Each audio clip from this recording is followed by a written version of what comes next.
추운 날씨 가운데서도 오늘 주님을 예배하는 귀한 자리에 나오신 여러분 한 분 한 분을 주님의 이름으로 환영하고 축복합니다. 앞뒤 좌우 옆에 계신 분들과 인사 먼저 나누겠습니다. 오늘 밤에 뵙게 돼서 참 반갑습니다. 오늘 밤에 뵙게 돼서 참 반갑습니다. 추위를 뚫고 오신 여러분, 주님께서 크게 기뻐하실 줄로 믿습니다. 원래 12월 추위라면 사실 이 정도 추위야 되기는 맞는데요, 또 굉장히 날씨가 11월에 이상적으로 따뜻하다가 갑자기 추워지니까 많이 당황하셨죠? 많이 좀 춥게 느껴지지 않으세요? 따뜻하다가 추우니까 아마 더 춥게 느껴지는 것 같아요. 영하 뭐 한 3, 4도? 뭐 새벽에는 한 4, 5도 정도 되는 것 같은데, 아주 추운 정도는 아니지만 이렇게 갑작스럽게 추워지니까 이렇게 좀 많이 춥게 느껴지는 것 같습니다. 우리의 인생에도요, 이런 갑작스러운 상황들과 일들을 만나면 어떻게 해요? 당황합니다. 또 마음이 혼란스럽고 복잡할 때가 참 많이 있습니다. 그런 상황들을 만날 때마다 우리의 상황들, 마음들이 참 불안하고 염려가 될 때가 있는데, 여러분 추워지면 어떻게 하시면 돼요? 따뜻하게 옷 입으시면 됩니다. 추워지면 어떻게 돼? 따뜻한 집에 계시면 됩니다. 집을 따뜻하게 하시면 됩니다. 여러분, 우리의 인생이 혼란스럽고 우리의 인생이 굉장히 당혹스러울 때, 당황스러울 때 우리가 있어야 될 곳이 바로 어디냐면 우리를 안아주시고 품어주시는 주님의 품입니다. 주님이 우리의 피난처가 되시고 요새가 되시고 도움이 되시기에, 우리가 그런 일들을 만나서 당황스러울 때, 갑작스럽게 곤란스러워, 갑자기 잘 지내다 갑자기 그런 일들을 만나면 마음이 참 혼란스럽고 걱정이 될 때마다 우리는 어디로 나가는 거예요? 아버지께로, 아버지 품으로. 기도의 자리에서 말씀을 통해서 주님 말씀하시는 음성에 귀 기울이면서 주님 앞에 믿음으로 나갈 때, 그곳이 바로 우리의 있어야 될 곳, 그곳이 가장 세상에서 평안하고 기쁨이 되는 복된 승리하는 귀한 자리가 될 줄로 믿습니다. 그래서 여러분 얼마나 감사한지 몰라요. 우리에게는 그 아버지가 계시거든요. 네? 믿으세요? 믿으신다면 여러분 믿지만 마시고 나아가십시다. 그 주님 앞에 나아가셔서 주의 친절한 팔에 안기세 우리 마음이 평안하리니 항상 기쁘고 복이 되겠네. 영원하신 그 팔에 안기세. 아멘. 찬송만이 아니고요, 이게 실제 우리의 믿음의 고백이고 우리의 삶이라면 우리가 근심하고 걱정할 필요가 없어요. 이번 주일 함께 나눌 요한복음 13장 뒷부분 14장 말씀에 보면요, 주님 뭐라고 제자들에게 말씀하시냐면 너희는 근심하지 말라, 걱정하지 말라라고 말씀하세요. 다 이유가 있어서 그러세요. 근심은 할 수 있어요. 근심과 염려와 걱정이 생길 수는 있어요. 그런데 그 자리에 계속 머물러 있지 말라는 거예요. 그것이 나를 사로잡게 두지 말라. 왜요? 근심과 걱정이 찾아오면 어떻게 해요? 우리를 안아주시고 기다려주시는 그 품으로, 그 주님 곁으로 나아가는 것, 그것이 바로 우리가 할 수 있는 최선의 길이고 가장 복된 은혜의 길이기 때문인 줄로 믿습니다. 여러분, 불이 나면 어디로 전화하셔야 돼요? 119. 어려운 일이 생겼어요. 큰 문제가 생겼어요. 어디로요? 도둑이 들어왔어요? 112. 잘하시네요. 그렇다면 여러분, 마음의 혼돈이나 혼란이나 마음의 염려나 근심이나 걱정이 생기고 갑작스러운 당황스러운 일들이 생겼을 때는 여러분 주님께로 기꺼이 달려나가시는, 또 말씀과 기도로 주님을 찾고 나아가시는 귀한 믿음의 성도들이 되시기를 간절히 주님의 이름으로 축원합니다. 그래서 여러분, 말씀에 순종해서 살아가는 삶은요, 손해가 아니라 복입니다. 복. 말씀에 순종해 살아가는 삶은 세상적인 생각이나 계산으로 따져보면요, 손해인 것처럼 여겨질 때도 있어요. 내가 왜 그렇게 해야 돼? 왜요? 하나님의 말씀의 길들은 때때로 우리의 생각과 길과 다를 때가 많아요. 다를 때가 굉장히 많습니다. 방향이 다를 때가 많고요, 생각과 우리의 계획과는 좀 다른 그런 하나님의 말씀하심과 지시하심인 경우들이 되게 많아요. 왜요? 하나님의 길은 세상의 길과 다르기 때문에, 우리의 생각과 다르기 때문에, 훨씬 높고 훨씬 더 귀하기 때문에 그래요. 그래서 여러분, 그 하나님의 말씀의 길 가운데 우리가 우리를 조정하고 맞추고 따라가다 보면 그 삶 가운데 주님이 왜 그런 말씀으로 우리의 삶을 인도하시는지 그걸 나중에 가서 알게 돼요. 그래서 여러분, 믿음으로 따라간다는 것은요, 믿고 이해해서 따라갈 수도 있지만 믿고 따라가다 보면 나중에 이해되는 경우들도 참 많아요. 오늘 우리가 읽었던 본문의 요셉의 이야기들도 보면요, 요셉이 그때 당시에는 이해를 못했지만 나중에 지내놓고 보니까 아마 그가 이걸 깨닫고 아마 무릎을 탁 쳤을 거예요. 아마 얼마나 그가 감탄하며 감격했을지 모르겠어요. 그게 바로 뭐라고요? 하나님의 말씀하심이고 섭리이고 인도하심이고 계획이라는 거예요. 그래서 하나님의 말씀에 순종해 살아가는 삶 가운데는요, 하나님의 복과 은혜가 결국은 함께 해주세요. 결국은 따라와요. 우리 지난주에는 우리가 그리스도인의 가정생활을 나누면서 우리가 이제 11월 초부터 해서 지난 이제 몇 주 전부터 해가지고 그리스도인의 가정생활, 또 하나님께서 주신 부부, 돕는 배필로스의 부부 역할, 남편과 아내, 또 부모, 또 자녀, 이 부분들을 한 주씩 살펴봤습니다. 오늘은 이제 마지막 형제에 대한 부분을 살펴볼 텐데, 지난주에 이제 우리 자녀에 대한 부분을 살펴보면서 자녀들에게 주님께서는 무슨 말씀하시냐면 내 부모를 공경하라. 내 부모를 공경하라. 그리하면 하나님께서 이 땅에 주신 이 땅에서 내 생명이 장수하리라. 길리라 주님 말씀하세요. 자, 공경한다라는 의미가 여러 가지 의미가 있겠지만요. 때때로 공경한다라는 말을 우리 함께 나눴던 내용들을 놓고 보면요. 때때로는 이제 이해하지 못할 때, 또 도저히 용납할 수 없는 그런 관계에서도 보면 공경한다는 의미를 좀 객관적인 차원으로 놓고 보면 그렇잖아요. 옆집 어르신을 공경하는 거, 당연히 연세가 많으신 우리보다 훨씬 높으신 분이시기 때문에 공경하는 것, 이런 거는 할 수 있잖아요. 그분의 뭐 인격과 삶이 어떻건 말건 그건 별로 사실 상관이 없을 수도 있어요. 그런데 그냥 우리가 할 수 있는 것처럼 부모님에 대해서 때때로도 용납하지 못할 때에도, 때때로 보면 부모님 때문에 죄송하지만 생각보다 많은 경우에 상처가 있는 분들이 굉장히 많아요. 특히 아마 여기 계시는 우리 권사님 집사님 가운데서는 정말 부모님으로부터 큰 사랑받으신 분들도 계시지만, 또 원치 않게 상황 때문에 여러 가지 현실들 때문에 큰 상처나 아픔들이 여전히 남아있는 분들도 계실 거예요. 그게 뭐처럼 마치 뿌리처럼 들어가 있거든요. 뿌리는 겉으로는 잘 티가 안 나지만 어때요? 그게 뿌리 뽑히지 않는 이상 영향을 미쳐요. 그러니까 그런 경우 되게 많잖아요. 아버지가 예를 들면 뭐 음주 때문에, 또 술, 알코올 중독 때문에, 그로 인해서 자녀들이 큰 상처와 아픔을 입은 자녀들은요, 무슨 다짐을 해요? 나는 절대로 커서 아버지처럼 안 돼야지, 아버지처럼 술 안 마시고 이렇게 안 해야지 다짐을 하지만, 실제로 자기가 컸을 때 그렇게 될 확률이 굉장히 높은 이유가 뭐냐면요, 뭐가 남아있는 거예요? 그 안에 자기도 모르게 받은 상처, 그걸로 인해서 뭐가요? 뿌리가 남아있는 거예요. 그러니까 이제 히브리서 12장에 보면 쓴뿌리에 대한 부분이 나오잖아요. 자기도 모르게 쓴뿌리가 남아있으면 그게 어떻게 해요? 자기도 모르게 계속 영향을 미치는 거예요. 좋지 않은 영향을 미치고 좋지 않은 열매를 맺게 되는 것. 그런 부분들이 사실 굉장히 많거든요. 근데 그 상황 속에서라도 어떻게 하라고요? 내 부모를 공경하라. 왜요? 공경하는 마음을 가지고 의지를 갖고 결단하기 시작하면요, 뭐가 되기 시작하냐면 이해하는 눈과 이해하는 마음의 자세들이 보이기 시작한다는 거예요. 이해할 수가 있어요. 부모를 때때로 이해할 수가 없었지만 부모를 공경하는 마음으로 대하게 될 때 이해할 수 있게 되는데, 뭘 이해할 수 있게 되냐면 그 부모님의 마음과 형편과 처지를 이해할 수 있는 그런 눈들이 조금씩 열린다라는 거예요.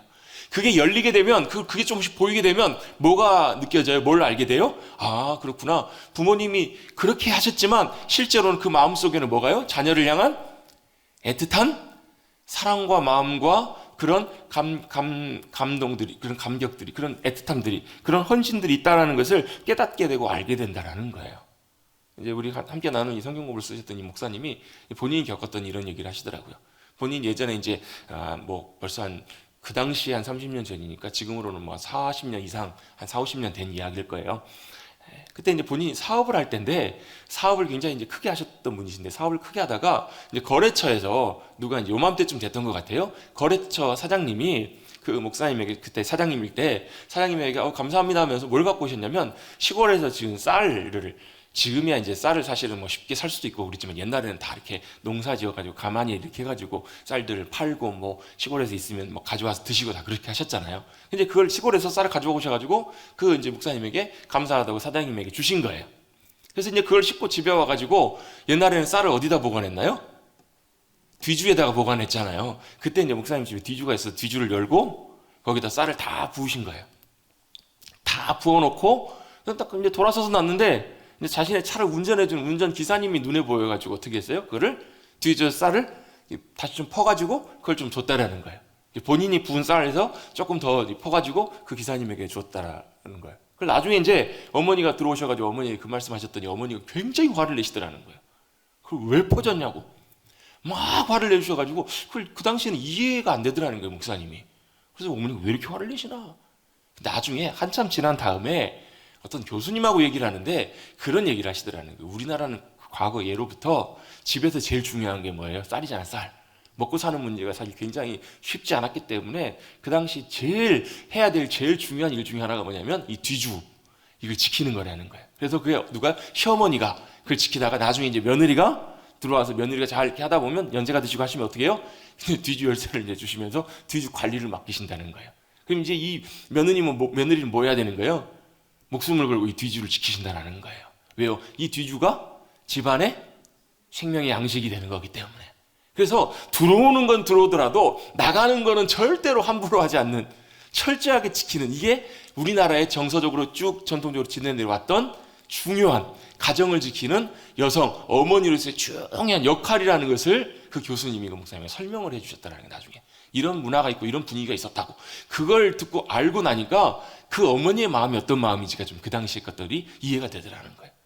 그때는 이해가 안 됐는데, 아, 그렇구나. 어머니가 왜 그렇게 화를 내시고 왜 그렇게 하셨는지가 조금 이해가 돼. 그게 뭐예요? 그냥 화를 내신 것이 아니고 몸에 뭐가 배어 있으셨던 거예요? 어머니는 당연히 집안의 가정의 식구들의 먹고 사는 문제를 위해서 그걸 지키셔야만 했던 거예요. 그래서 옛날에 좀 허름하긴 하지만 저도 어렸을 때 저희 집에서 본 적이 있거든요. 그 뒤주에다 뭘 해요? 자물쇠를 착 채워놓잖아요. 다 여러분 옛날에 다 경험해 보셨잖아요. 옛날 저희 집의 모양은 이렇게 뒤주 모양이 이렇게 물고기 모양으로 이렇게 있어가지고 이렇게 뒤쪽에 집어넣고 여기 돌리면 열리고, 어렸을 때 신기해가지고 아무튼 그거 막 열고 닫고 해봤던 기억이 나요. 그걸 지키기 위한 어머니의 마음이 그냥 단순히 쌀이 문제가 아니라, 뒤주가 문제가 아니라 누구에 대한 마음이었냐면 가족을 위한 마음이었고 자식을 위한 정말로 소중한, 자식을 소중히 여기를 원한 사랑의 마음이었다는 것을 나중에 이해하고 나니까 그때 그 어머니가 이해가 되더라는 거예요. 여러분 이것이 부모님의 마음이잖아요. 알고 나면 어때요? 이해하고 나면 뭐가 되냐면요, 사랑하게 돼요. 그 사랑이 어떤 사랑인지를 우리가 알게 된다는 거예요. 여러분 이것이 중요한 이유가 있습니다. 왜 부모님을 공경하라 주님 말씀하시고 그 부모님을 공경하라는 것을, 공경을 통해서 주님 우리에게 뭘 알기를 원하시는가? 하나님이 우리의 아버지 되심을, 우리 근데 우리 시간에 하나님은 우리 아버지도 되시고 뭐도 되신다고요? 어머니와 같은 역할도 되신다고. 요즘 뭐 이단에 뭐 하나님, 어머니 하나님 뭐 이런 하나님이 아니고, 거기가 왜 어머니 하나님이라고 그러는지 아시잖아요. 하나님 아버지가 거기는 죽었어요. 거기 하나님 아버지라고 부르는 사람이 죽었거든요, 거기는. 그러니까 이제 남아있는 그 부인이 이제 하나님 어머니가 되는 거예요. 그런 차원의 문제가 아니라 하나님은 아버지가 되시면서 또한 동시에 모성애를 가지신 하나님, 우리를 향해서 어머니가 하시는 그 헌신적인 사랑이 누구에서부터 나온 거라고요? 하나님으로부터 나온 거라고. 하나님의 사랑으로부터 나온 거라고요. 그 사랑을 알게 하시기 위해서, 깨닫게 하시기 위해서. 그래서 여러분 그 부모님을 공경하는 그 일들을 통해서 뭘요? 하나님을 경외하는 것들을 더 온전하게 배울 수가 있어요. 왜요? 하나님을 경외할 때 때때로 이해 안 될 때가 있어요. 하나님을 우리가 경외하고 따라갈 때 여러분 뭘요? 우리가 잘 모르고 안 보일 때가 있지만 하나님을 경외할 때 뭐가요? 믿음의 눈으로 주님이 의도하신 것들이 무엇인지를 우리가 볼 수 있는 눈들이 조금씩 열려진다는 거예요. 이해할 수 없을 때, 받아들일 수 없을 때, 그럼에도 불구하고 하나님을 경외하기 때문에 믿고 신뢰함을 통해서 뭘 알게 돼요? 하나님의 마음과 의도를 알게 된다고요. 아, 하나님의 의도가 그것이었구나. 하나님께서 우리를 향하신 하나님의 마음과 의도를 알게 되면요, 그 안에 뭐가요? 하나님의 사랑이 얼마나 크고 높고 깊으신지를 깨닫게 해주신다는 거예요. 여러분 성경에 보면 하나님께서 우리에게 중요하게, 예수님께서 성경을 딱 2개로 딱 요약해갖고 우리에게 정리해 주시잖아요. 2가지 제일 중요한 것, 이것이 율법이요 선지자의 강령이다. 이건 뭐냐면요, 구약에 말씀하시던, 그 당시 신약이 없었으니까 구약에 말씀하신 성경을 2가지로 주님이 딱 요약해 주세요. 뭐요? 하나님 사랑, 내 이웃을 내 몸과 같이 사랑. 이 이웃이라는 것은 그냥 옆집 사람만 말하는 것이 아니라 우리가 관계를 맺는 모든 사람들이 다 이 안에 포함되거든요.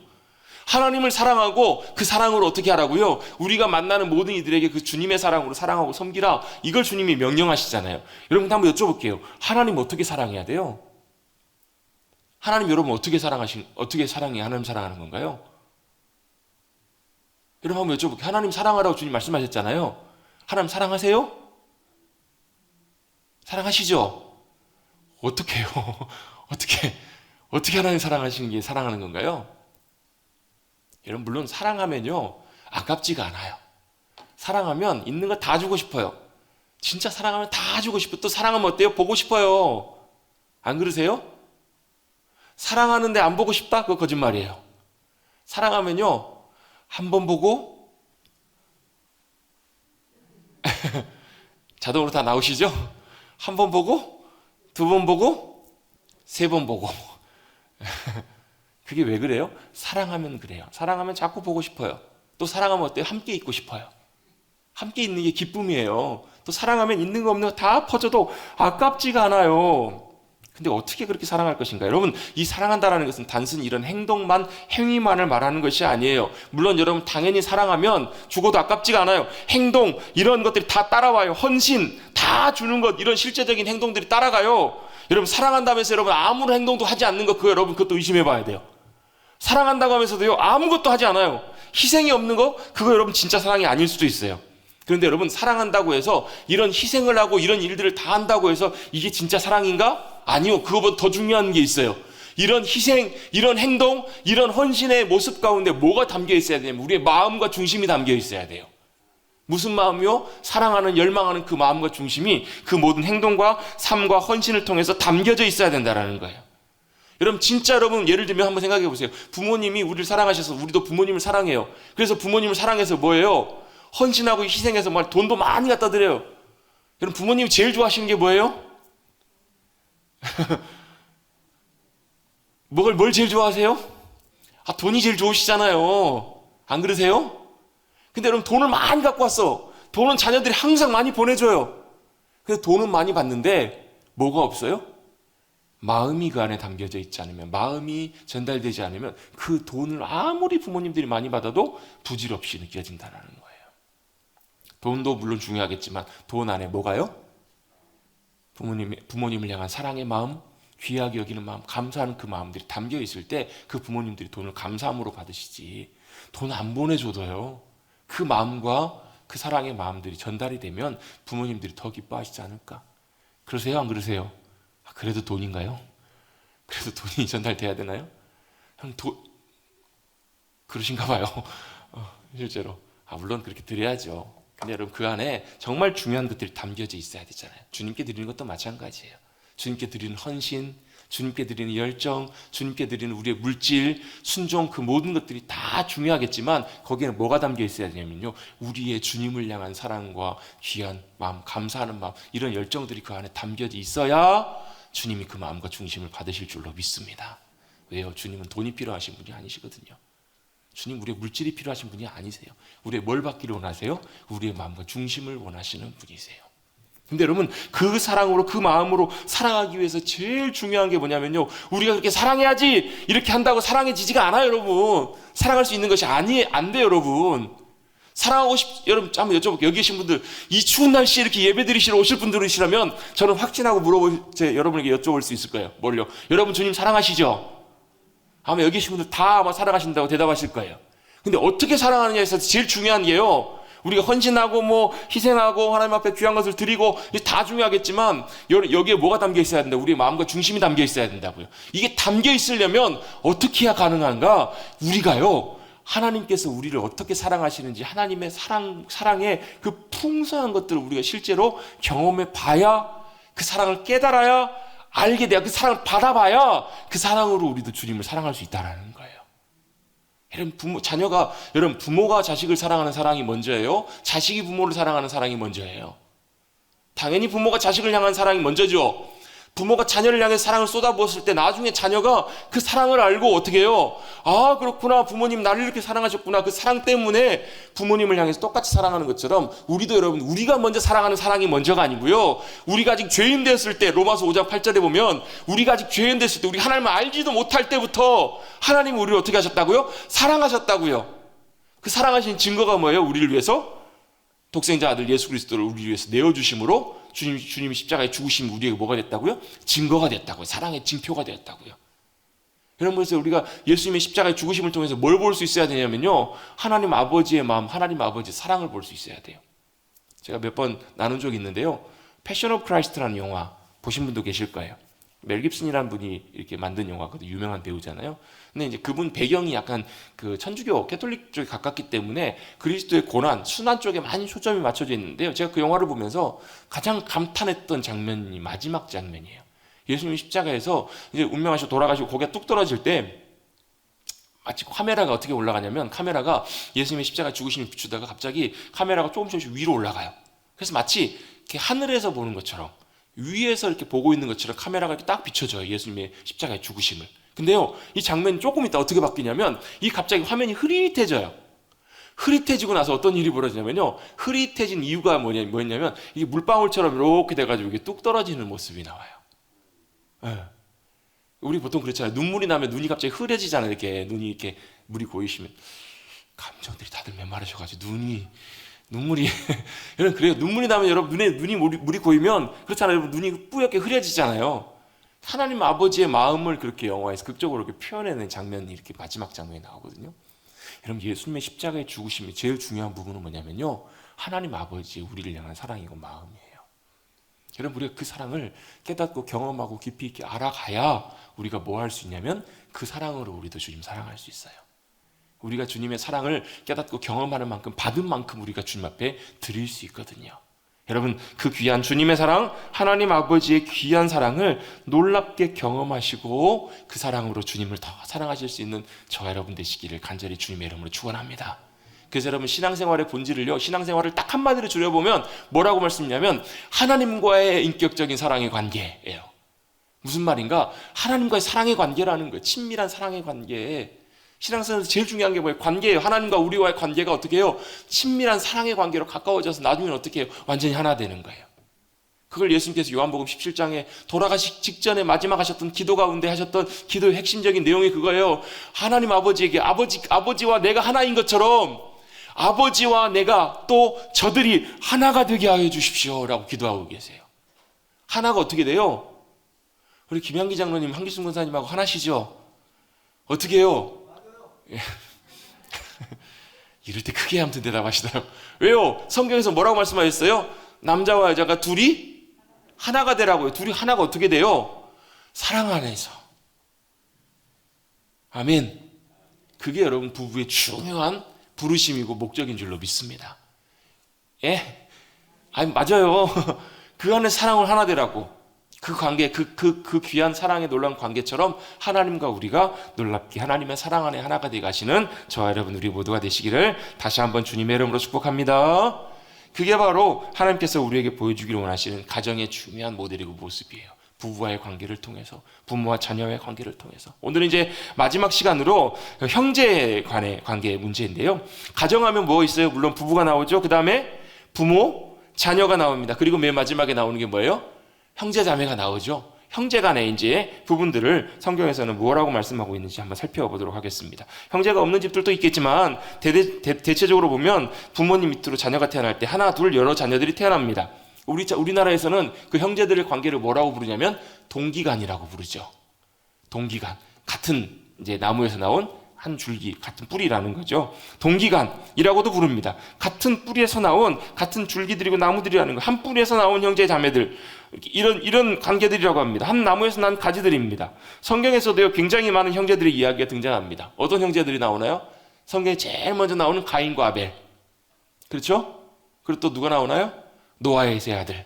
또요? 야곱의 12아들. 해서 쭉 굉장히 많은 형제들에 대한 이야기가 나옵니다. 이삭과 야곱의 이야기, 많은 형제들의 이야기가 나옵니다.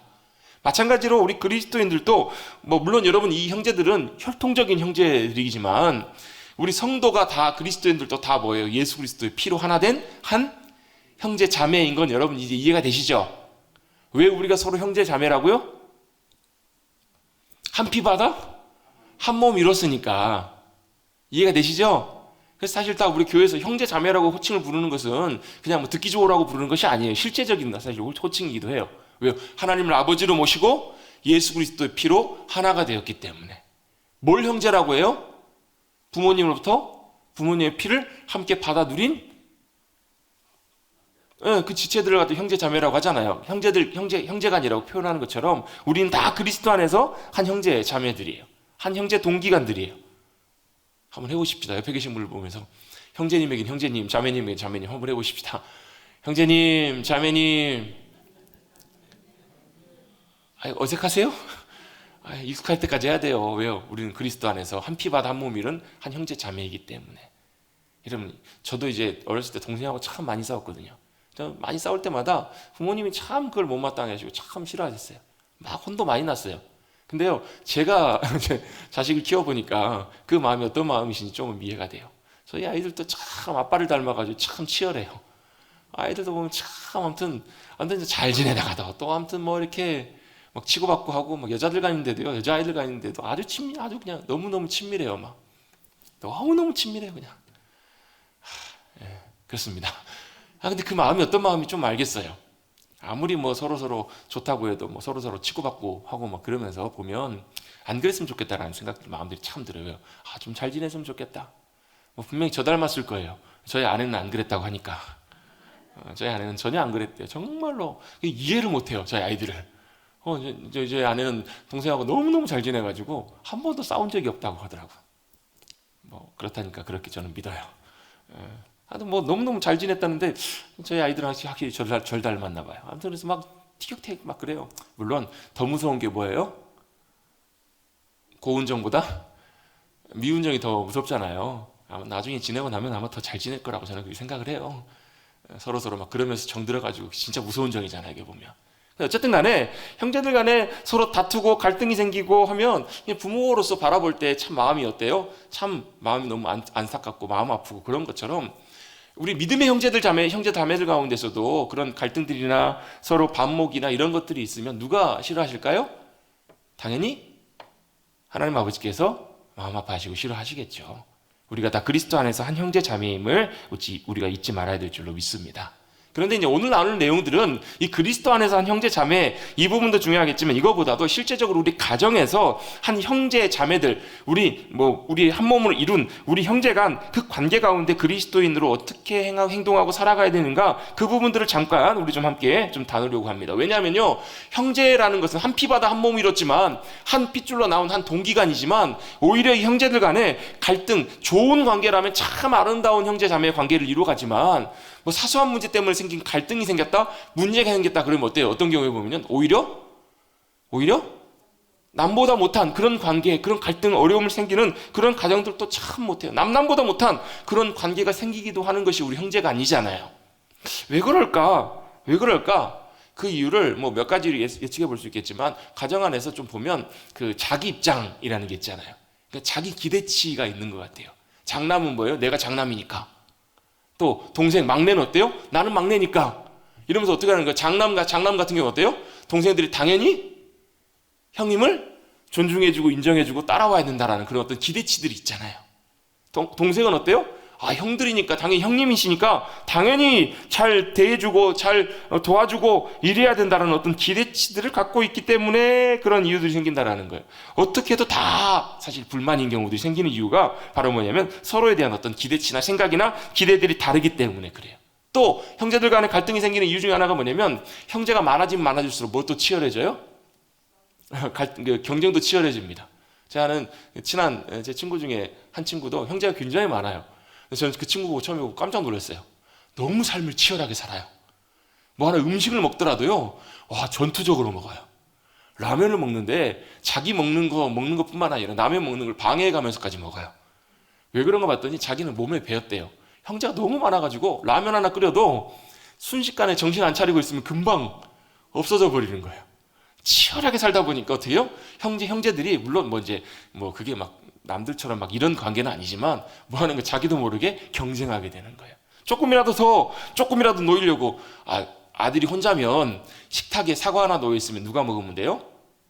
내가 먹으면 돼요. 근데 그 사과 하나를 가지고 형제가 5이면 어떻게 해야 돼요? 치열하게 싸우든지 아니면 5으로 나눠 먹든지 그렇게 해야 된다라는 거예요. 여러분 이런 이유들 이런 원인들 때문에 자칫 잘못해서 한 배에서 나온 부모님으로부터 한 배에서 나온 한 형제들도 왼수처럼 될 수 있다는 거예요. 사실 형제가 많다는 것은 굉장히 큰 복이지만 또한 불행의 씨앗이 되기도 합니다. 여러분 그렇기 때문에 여러분 아주 중요한 조건 하나가 있습니다. 이 형제간에 있어서 제일 중요한 조건 중에 하나가 바로 뭐냐면 믿음의 형제간으로 세워질 필요가 있어요. 믿음의 형제 자매로 잘 믿음 위에 세워지는 것이 사실 굉장히 중요한 부분이에요. 그리고 이 안에는 또 뭐가 담겨 있냐면요, 단순히 신앙생활만 하는 것이 그치는 것이 아니고 하나님의 말씀의 기준대로 우리가 실제로 형제 자매들을 대하고 믿음으로 순종하며 살아가는 삶들이 세워져야 된다는 것을 의미해요. 죄송한 얘기지만요, 신앙생활을 하시는 분들 형제 자매 간에서요, 그 교회 생활은 열심히 하는데 가정에서 서로 관계가 하는 것에서는 굉장히 큰 갈등과 아픔을 겪는 경우들이 굉장히 많아요. 왜 그럴까? 교회에서는 신앙생활 잘해요. 근데 실제 자신이 가장 가까운 밖에서는 괜찮지만 내 내면으로 들어와서 내 안에 내 일들로 딱 들어가다 보면요, 뭘 먼저 따지는 거예요? 내 입장을 따지고 내 이익을 따지고 내 형편과 처지를 먼저 따져서 갈등이 생기는 경우도 또 정말 많다라는 거예요. 부지기수예요, 제가 볼 때는요. 먼저 우리가 하나 기억해야 될 것이 하나 있습니다. 우리 로마서 12장 말씀 한번 찾아보도록 하겠습니다. 로마서 12장 9절부터 11절까지 말씀입니다. 신약성경 로마서 12장 9절과 11절 말씀 256면경에 있습니다.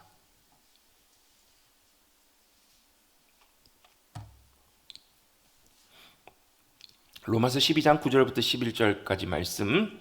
이 말씀은 좀 보편적인 말씀이기도 하지만요, 우리 형제 자매 간, 우리 가족 간의 관계에 있어서도 중요한 한 가지를 좀 다뤄보기 위해서 한번 읽어봤으면 좋겠습니다. 9절부터 11절 같이 한번 닫혀 있었으면 읽어보겠습니다. 시작. 사랑에는 거짓이 없나니 악을 미워하고 선에 속하라. 형제를 사랑하여 서로 우애하고 존경하기를 서로 먼저 하며 부지런하여 게으르지 말고. 아멘.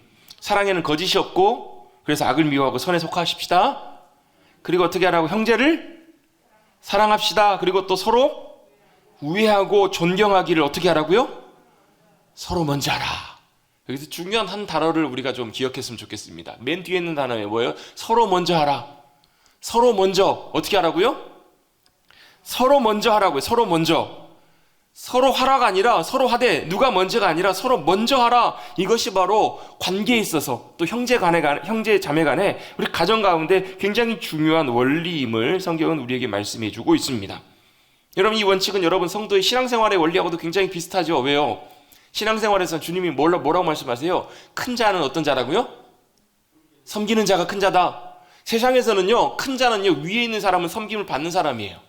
자, 섬김을 받는 사람이 커요? 섬기는 사람이 커요? 세상의 법칙은, 세상의 질서는 높은 사람이, 큰 사람이 섬김을 많이 받습니다. 그렇죠? 섬김을 많이 받는 사람들이 많을수록 높은 자리에 있는 사람이에요. 근데 하나님 나라의 법칙은 좀 달라요. 질서는 다르대요. 누가 큰 사람이에요? 많이 섬기는 자가 큰 사람이라고요. 그래서 여러분, 교회에서 직분을, 여러분 우리가 오해하기 쉬운데요, 교회에서 직분은 계급도 아니고 뭐 지위도 아니에요. 여러분, 교회에서의 직분은 뭐예요? 직임이에요. 직임. 역할을 감당하는 거예요. 자, 뭐예요? 미용실의 원장님은 뭐 하는 거예요? 미용하시는 분이에요. 그렇죠?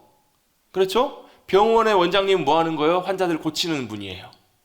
이건 여러분 단순히 지위의 문제가 아니라 직임, 자기에 맡겨준 역할의 문제라는 거예요. 교회의 역할이, 목사, 장로, 권사, 집사, 이런 표현들이 뭐냐면요, 교회 직분이 아니에요. 근데 굉장히 많은 분들이 이렇게 생각해요. 성도가 제일 밑에, 성도가 2등병, 그 다음에 서리 집사가 1병, 그 다음에 안수 집사, 권사가 상병, 장로, 목사가 병장. 절대 이게 아니에요. 여러분, 이게 뭐 역할이라고. 역할. 무슨 역할이요? 더 많이 섬기도록 주님께서 불러주신 주님의 역할이라는 거예요. 그래서 여러분, 우리가 주님께서 직임을 맡겨주신다는 건 무슨 얘기예요? 더 많이 섬기라는 거예요. 예를 들면 나를 주님께서 뭐 구역장으로 불러주셨다. 나를 뭐 하는 거예요? 구역 식구들을 뭐 하라고요? 섬기라고. 구역 식구들의 필요를 채워주고, 그들을 위해서 기도하고, 그들의 마음을 헤아려주고, 내가 그들의 필요를 채워주는 그 자리로 뭐 하도록, 섬기는 자리로 불러주신 거예요. 우리를 하나님께서 하나님의 나라의 교회 목사, 장로로 부르셨다. 이건 뭐예요? 성도들 전 교회를 다 떠받치고 그들을 섬기고 수고하는 역할과 일들을 감당하도록 부르신 거예요. 그래서 예전에 아주 친한 목사님, 전도사님 시절에 교회 학교 담당할 때 그런 얘기를 굉장히 많이 했어요. 당당하게 대놓고, 장로님들, 전 교육전사님인데 장로님들 만날 때마다 들어가가, 장로님들 다른 거 하지 마시고, 그 앞에서 막 이렇게 얼굴 보이는 데 하지 마시고, 오셔서 아동배 들어오면 신발 정리 좀 해달라고, 신발장 정리해 주시고, 아이들 좀 맞아달라고. 이게 뭐예요, 여러분? 교회에서 가장 낮은 자, 가장 어리고 작은 자들에게 뭐 하는 거예요? 그들을 섬기는 역할을 통해서 교회 전체를 다 섬기고 더 받지. 물론 그것만 중요하다는 것이 아니고요, 그렇게 귀하게 섬기도록 주님께서 불러주신 것이 바로 하나님의 나라의 질서거든요. 많이 섬기십시다. 두 분만 많이 섬기시려나 봐요. 여러분, 이게 복이라니까. 왜? 이게 하나님 나라의 큰 자라니까요. 하나님 나라의 큰 자라는 것은 뭐냐면요, 주님이 더 기뻐하시고 귀히 여기신다는 뜻이에요. 물론 그것도 여러분 뭐 우열 이런 걸 말하는 것이 아니라 하나님께서 더 좋아하시고 기뻐하시는 자리에 저와 여러분이 서기를 주님의 이름으로 축복합니다. 더 귀하고 큰 역할들을 감당하는 그것이 바로 섬기, 이게 하나님 나라의 법칙이잖아요. 그래서 뭐요? 이걸 그대로 말씀의 원리로 그대로 적용해 보면요, 서로 먼저 하라. 뭘 먼저 하라고요? 서로 섬기라는 거예요. 서로 내가 먼저. 이거 뭐예요? 장남이기 때문에 뭐 하라고요? 먼저 섬기라는 거예요. 형제들 가운데서도 여유가 많은 형제들 있잖아요. 여유가 많기 때문에 뭐 하라고요? 먼저 섬기라고요. 그 이유가 뭐예요? 하나님 나라의 귀한 법칙이 바로 그것이기 때문에 이걸 그대로 어디로 가져오라고요? 우리 가정으로 가져오라고요. 우리의 가정과 형제 관계 가운데 그대로 가져와서 그대로 순종하라는 거예요. 난 동생이에요. 동생은 어떻게 해요? 그냥 형님이 주시니까 그대로 받아요? 서로 먼저 뭐 하라고요? 동생도 동생 나름대로 할 수 있는 부분들을 찾아보고 섬길 수 있는 것들을 하는 거예요. 나는 별로 여유가 없어요. 물질적으로 굉장히 좀 궁핍한 가운데 있어요. 그럼 가만히 있는가? 또 찾아보면 내가 할 수 있는 것들이 있거든요. 중요한 게 뭐예요? 자세라는 거예요. 무슨 자세요? 같이 한번 해보겠습니다. 서로 먼저 하라고 주님 말씀하셨잖아요. 그죠? 형제 사랑하기를 어떻게 하라고? 형제를 사랑하여 서로 우애하고 존경하기를 서로 먼저 하라고요. 여러분, 이것이 바로 하나님 나라의 귀하게 섬기는, 또 사랑으로 귀하게 나아가는 귀한 하나님 나라의 귀한 모습인 줄로 믿습니다. 빌립보스 2장에도 똑같은 말씀이 나와요. 서로 돌아보라는 거예요. 서로 사랑으로 섬기고. 여러분, 이 가운데에서 이런 일들, 이런 섬김의 순종을 통해서 하나님께서 관계를 온전케 해주시는 귀한 은혜가 온전하게 나타나게 될 줄로 믿습니다. 나를 보라는 것이 아니라, 내가 높은 상황에 있다고 나를 따라오라고 아니라 직접 내가 내려가는 거예요. 내가 기꺼이 내려가서 그들과 함께 눈높이를 맞추고 함께 한다면 그 모든 어려운 상황들과 이런 일들을 능히 감당하며 갈등 가운데서도 온전하게 사랑으로 회복되는 놀라운 역사와 은혜를 우리가 가정 가운데 경험하게 될 줄로 믿습니다. 이 귀한 이야기의 본이 오늘 우리가 읽었던 창세기 45장에 나와요. 사실 37장부터 50장까지 내용이 다 요셉에 관한 이야기거든요. 이 요셉에 관한 이야기는 참 사실 재밌고 흥미진진하고 참 유익해요. 왜요? 성경의 여러 인물들 가운데 가장 예수님을 닮은 인물들 중에 한 사람이 누구냐면 요셉이에요.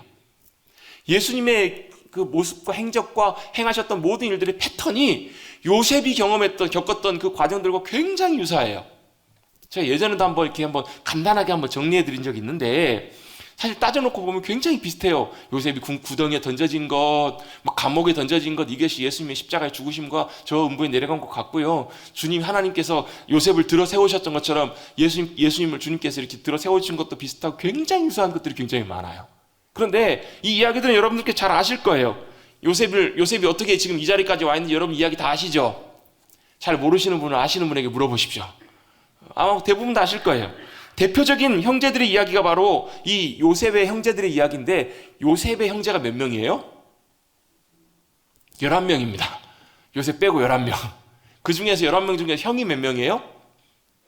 10명이죠. 제가 너무 어려운 수학 문제를 제가 내가지고 당황하신 것 같아요. 요셉이 11번째니까 형제가 12명이잖아요. 자기 동생 베냐민 있고 12명 중에서 자기가 11번째니까 위로 형이 10명 있어요. 그런데 형들과의 관계가 요셉이 좋았나요? 안 좋았나요?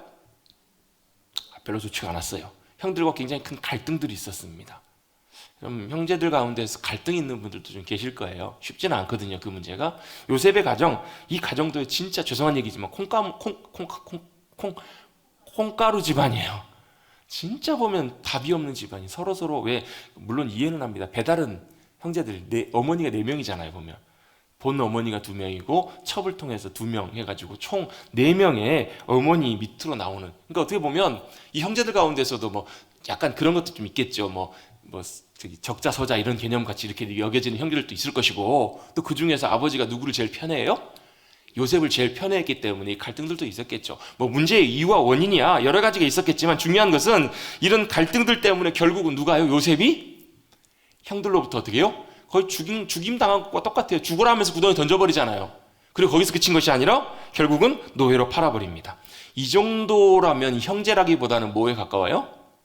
웬수라고 봐야죠. 원수도 아니고 웬수예요. 웬수 같은. 이건 도저히 형제라고 하기에는, 자기를 죽이려고 하다가 죽인 것에서 그친 것이 아니고 노예로, 인신매매로 팔아버렸다?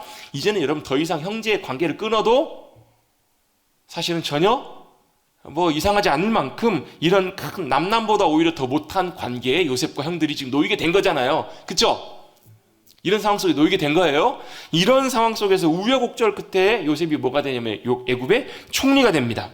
그 당시 여러분 가장 강대국이었던 애굽의 총리, 바로왕 밑에 제일 강력한 권한을 갖고 있었던 요셉이라면, 여러분이 만약에 요셉이라면 형들이 자기를 못 알아보고 자기를 딱 찾아왔을 때 여러분 어떻게 하시겠어요? 저 같으면 복수할 것 같아요. 내가 눈물로 지내왔던 고통의 시간이 얼만 줄 아냐고. 십수년을 내가 거의 20년 만에 만난 거거든요. 20년 가까운 시간 가운데 20년 동안에 물론 한 7년 정도의 시간은 7년 8년 정도의 시간은 그가 이제 총리가 된 다음이니까 그 시간을 빼고 그 이전에 아버지를 떠나서 어렸을 때 10대에 팔려가가지고 얼마나 많은 수모와 고통을 눈물로 밤을 헤아리는 하루하루가 여러분 과연 며칠이나 됐을까? 아마 거의 모든 날 가운데 눈물로 아마 보내는 날들이 많지 않았을까? 복수하지 않았겠냐고요. 복수했을까요? 안 했을까요? 아니 여러분 성경에 나와 있는 이야기 말고 여러분이 한번 요셉 입장에 대보시자고요. 그런 형들 여러분 같으면 용서하고 싶으세요? 안 하고 싶으세요? 아마 치가 떨려서라도 아마 형들 보면 아마 막 이렇게 막 피가 거꾸로 솟지 않았을까요? 요셉의 마음속에 그런 마음이 들 수도 있었을 거예요. 그러나 요셉은 어떻게 하냐면 조금의 복수나 보복도 하지 않고 오히려 형제들을 감싸 안고 용서할 뿐만 아니라 관계 회복을 위해서 본인이 더 훨씬 더 많은 노력을 하는 것들을 보게 돼요. 여러분 그 요셉의 역할 때문에요 뭐가 된 줄 아세요? 요셉의 형제들이요 이스라엘의 12지파가 됩니다. 하나님께서 아브라함에게 하신 언약 내가 큰 민족을 이루게 하리라. 그런데 너희가 다른 나라에 가서 400년 동안 종살이하면서 그곳 가운데서 큰 민족이 돼서 나올 거야. 이 하나님이 약속하시는 이 놀라운 하나님의 계획을 누가요? 요셉이 성취하는 중요한 키맨이 된 거예요. 중요한 역할을 하는 그런 사람이 된 거예요. 그런 노력이 있었기 때문에 이스라엘이 회복될 수 있었던 거예요. 세워질 수 있었던 거예요, 여러분. 그냥 단순히 요셉의 노력은 형제들 간의 관계 회복이 아니라 이 형제들 간의 온전한 관계 회복을 통해서 이스라엘이 세워진 거예요. 하나님의 나라가 백성이 세워지게 된 거잖아요. 물론 여러분 이 과정 속에는 요셉이 그냥 형들을 향해서 그냥 바로 자기 자신을 오픈하진 않아요. 뭘 확인하기를 원했어요? 형들의 마음이 자신을 20년 전에 팔 때 그대로인지 아니면 형들의 마음이 변했는지 요셉이 확인해보는 과정이 필요했던 거예요. 참 보면 요셉이 지혜롭고 주도면밀해요. 여러분 사람이 좋은 거하고 지혜로운 거하고 좀 다르잖아요, 여러분. 여러분 요셉은 참 선하고 좋은 사람이면서 또한 동시에 굉장히 지혜로운 사람이었어요. 형들의 마음을 정확하게 다 확인해 볼 때까지 자신의 정체를 감춰요. 근데 그간에 어떤 일들이 있었어요? 많은 일들이 있었어요. 어떤 일들이 있었어요? 아버지가 요셉을 잃는 그 슬픔을 그 자식들이 다 봤어요. 아버지가 거의 죽은 것과 똑같은 그런 고통의 모습을 겪는 것을 그 아들들이 다 보았어요. 아 그렇구나. 아버지에게 자식은 저런 존재구나. 아버지가 저렇게 고통스러워하고 괴로워하시면 그 모습을 봤어요. 더더군다나 창세기 38장에 보면 갑작스럽게 중간에 이야기가 나서 쏙 들어가요. 요셉의 이야기에서 갑자기 누구의 이야기가 속 들어가냐면 유다의 이야기가 속 들어가요. 유다가 뭐래요? 아들을 낳았는데요. 그 아들이 하나님 앞에서 범죄하다가 죽임을 당해요. 엘과 오난이 그냥 죽임을 당해요. 그리고 나서 하나 남아있는 셀라를 주지 않다가 어떤 일을 겪어요? 말도 안 되는 그 며느리를 통해서 이건 자식이라고 해야 돼요? 손주라고 해야 돼요? 혹시 정답을 아시는 분 저한테 좀 알려주십시오. 저도 잘 모르겠어요. 이 베레스와 세라 맞죠? 이 아이들이 자식인지 손주인지 모를 이런 일들을 겪으면서 뭘 알아요? 아버지의 마음을 좀 헤아리게 됐던 것 같아요. 그게 결국 누가요? 마지막에 베냐민을 대신해서 유다가 내가 이 베냐민을 대신해서 베냐민을 올려보내고 아버지께 돌려보내고 제가 대신 노예로 잡혀 있겠습니다. 이건 뭘 의미하는 거냐면요. 노예가 된다는 것은 자신의 인생을 포기한다는 거예요. 내 인생을 그냥 그대로 끝내겠다는 거예요. 누구를 위해서? 형제를 위해서, 내 동생을 위해서 기꺼이 자기의 목숨까지도 인생까지도 내어놓겠다는 거예요. 이걸 누가 봤어요? 요셉이 확인하고 본 거예요. 그리고 나서 그 다음에 자신을 정체를 밝히는 내용들이 나와요. 하나님께서 놀랍게 요셉을 통해서 놀라운 일들을 행해 가세요. 그 가족들 가운데 하나님이 역사하시는 그 모든 일들을 통해서 뭐 하게 하시는가? 요셉이 고백하잖아요. 뭐라고 고백해요? 당신들은 5절입니다. 4절에 자기 정체를 밝히죠. 나는 당신들이 팔았던 요셉입니다. 그러면서 5절 말씀 한번 같이 한번 읽어보겠습니다. 시작. 당신들이 나를 이곳에 팔았다고 해서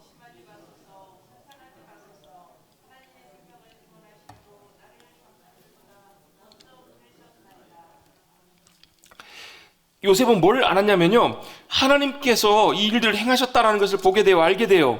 8절에도 그렇게 말씀하잖아요. 7절, 8절도 마찬가지입니다.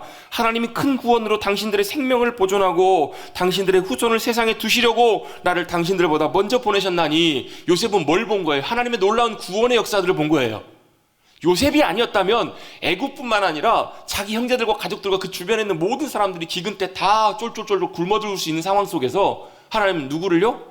요셉 자신을 먼저 이곳에 보내셨고 그 과정들을 통해서 자신의 놀라운 역할을 통해 하나님의 놀라운 구원을 이루신 것을 요셉 자신이 보았다라는 거예요. 요셉은 이 모든 일들을 통해서 뭘 보았는가? 하나님의 의도와 목적을 분명하게 깨닫게 됐어요. 요셉은 절대로 형들에게 원망하거나 복수하거나 보복하지 않았어요. 뭘 보았기 때문에? 하나님의 자신을 향한 놀라운 계획과 섭리와 뜻을 보았기 때문에 그래요. 그것이 요셉 자신에겐 사실 상처이고 아픔이고 고통이고 괴로움의 순간이었지만, 절망의 순간이었지만, 그 모든 걸 통해서 누가요? 하나님께서 역사하고 일하고 계셨다는 것을 요셉은 보고 깨닫고 알게 됐던 거예요. 그걸 알았기 때문에 자신 마음속에 원망이나 불평이나 쓴뿌리나 이런 모든 것들이 다 이미 해결돼 버린 거예요. 아, 이게 고통이 아니고 원망할 일이 아니고 형들에게 원망하고 불평하고 복수할 일이 아니고 뭐라고요? 하나님이 행하신 일이라고요. 하나님이 행하신 놀라운 구원의 일. 만약에 요셉이 그때 팔려오지 않았으면 요셉이 애굽의 총리가 될 수 있었을까요? 없었을까요? 없었을 거예요. 하나님이 행하신 놀라운 섭리와 일들을 보았기 때문에 요셉은 그 형들에 대해서 전혀 그 마음들을 상처로 받아들이지 않을 수 있었다라는 거예요. 갈등이 있고 아픔이 있을 때마다 여러분 하나님께서 행하신 하나님의 섭리와 계획을 바라보시는 여러분들 되시기를 주님의 이름으로 축복합니다. 그래서 알게 되는 거예요. 그렇구나. 그렇군요. 주님께서 놀랍게 나중에 여러분 창세기 50장에 보면요. 아버지 야곱이 죽은 다음에 형들이 요셉에게 찾아와 가지고요. 이런 거짓말을 해요. 아버지가 돌아가셨는데 아버지가 우리들에게 이런 얘기를 했다고. 우리를 동생 요셉에게 부탁을 해서 우리를 잘 봐달라고, 우리를 용서해달라고. 왜 그랬을까요? 도둑이 제 발절인 거죠. 형들이 자기들 잘못한 것이 있어서 요셉에 대한 그런 불편한 마음, 두려운 마음들이 있었겠죠. 근데 요셉이요, 한탄하면서 얘기해요. 형들이요, 그런 마음 갖지 마소서. 왜요? 이미 요셉의 마음속에는 그 모든 원망과 불평과 아픔의 쓴뿌리들이 다 뽑혀버렸기 때문에 그래요. 그 마음으로 형제들을 이해하고 용납하고 사랑했기 때문에 온전한 가정의 회복이 일어나게 된 줄로 믿습니다. 뭐라는 거예요? 요셉이 먼저 사랑하는 거예요. 왜요? 자신이 하나님의 놀라운 섭리와 사랑과 은혜를 경험했기 때문에 그래요.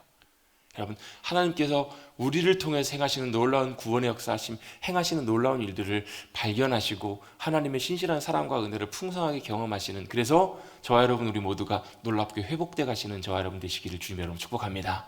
이게 될 때 뭐가 돼요? 먼저 사랑할 수 있어요. 이게 될 때 먼저 용납할 수 있어요. 여러분, 사람은요, 여유가 없으면 그게 잘 안 돼요. 하고 싶은데. 사랑해야 된다는 걸 아는데요, 내가 사랑할 여유가 없으면 사랑할 수가 없어요. 여러분, 주님 따라가는 것도 마찬가지고 섬기는 것도 마찬가지거든요. 여러분, 주님이 주시는 풍성한 은혜와 사랑이 우리 심령 속에 흘러 넘쳐나야 뭐 할 수 있는 거예요? 손 내밀 수 있어요. 먼저 사랑할 수 있어요. 먼저 끌어안을 수 있어요. 요셉이 먼저 끌어안았기 때문에 형들과 온전하게 하나가 될 수 있었던 것처럼, 왜 그게 가능했어요? 하나님께서 자신을 통해서 얼마나 놀라운 일들을 행하셨는지를 보았기 때문에. 그 일들이 원망하거나 마음 아파할 일이 아니라, 그것이 쓴뿌리가 아니라, 그를 흔들고 무너뜨릴 쓴뿌리가 아니라 정말로 놀라운 큰 사랑과 은혜를 경험했기 때문에 기꺼이 사랑의 손길을 내밀 수 있었던 거예요. 여러분, 먼저 사랑받은 자가 먼저 사랑할 수 있어요. 먼저 용서받은 자가 먼저 용서의 손길을 내밀 수가 있는 거예요. 여러분, 우리는 하나님께서 우리를 너무나 귀하게 사랑해 주신, 사랑받는 귀한 존재인 줄로 믿습니다. 먼저 하나님께서 저와 여러분을 용납해 주시고 용서해 주신 귀한, 우리가 용서받은 자임을 여러분 잊지 마십시다. 그래서 기꺼이 먼저 용납하고 사랑하고 섬기는 일은 아주 중요한 일이에요. 어떻게 하라고요? 서로 먼저 기꺼이 손을 내밀고 용납하고 귀하게 주님 앞에 믿음으로 나아가셔서 저와 여러분의 삶이, 또 저와 여러분의 가정의 모든 모습들이 더 귀하게 회복되어 가시고 세워져 가시는 복된 삶이 되시기를 다시 한번 주님의 이름으로 축복합니다. 아멘. 저를 따라 같이 한번 고백해 보시겠습니다. 주님께서 나의 삶을 붙들고 인도하십니다.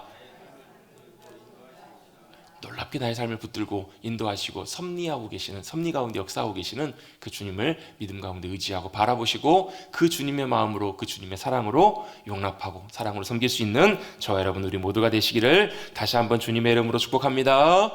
그래서 결론은 뭐예요? 형제를 내가 먼저 사랑합시다. 서로 먼저 사랑합시다. 이거 형제뿐만 아니라 우리 모두에게도 마찬가지예요. 우리 모든 만나는 이들에게 먼저 주님의 사랑으로 섬기며 믿음으로 먼저 나가시는 우리 모두가 되시기를 간절히 바랍니다.